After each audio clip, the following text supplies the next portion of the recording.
Hello hello ఎవరు అనుకున్నావు? ఒంటరిగా ఆడవాళ్ళని అల్లరి పెట్టే పోకిరి పెదవు చూస్తేనే తెలుస్తుంది. అఖిలన్న హలో, ఆడవాళ్ళని నడిపించే పోకిరి పెదని కాదు నేను. మరి ఎవరు హీరోవా? అవును హీరోనే, తనే నా హీరోయిన్. అలా చూసి తమాషాగా ఉందా? నీకు ఈవిడ మెడలో తాళి కనిపిస్తుందా? అలా చూడు, కనిపిస్తుంది. దాన్ని ఎవరు కట్టారు అడుగు. ఈయనే కట్టారని చూస్తారు. రియాక్షన్ ఇద్దరిని చూడు. మరి ఈవిడకి నేనేమవుతాను? భర్త అవుతావు. మరి నా భార్య చేపట్టుకుంటే నీకేంటి ప్రాబ్లం? చిన్న గిల్టీ ఫీల్ భార్య అన్న తెలిసిపోయింది. Guilty feel sorry sir, madam ఇష్టం లేనప్పుడు మీరు మాట్లాడేసరికి అపార్థం చేసుకున్నారు.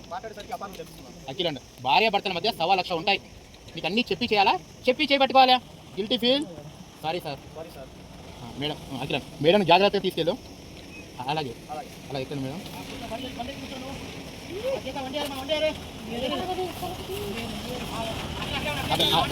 మేడం చెప్పేదానికి రియాక్షన్ చెప్పేదానికి లుకు చెప్తున్నాడు. అఖిలన్న చెప్తున్నాడు. గీత నువ్వేం టెన్షన్ పడకు, నీకు హెల్ప్ చేయడానికి నేను ఉన్నానని మర్చిపోకు.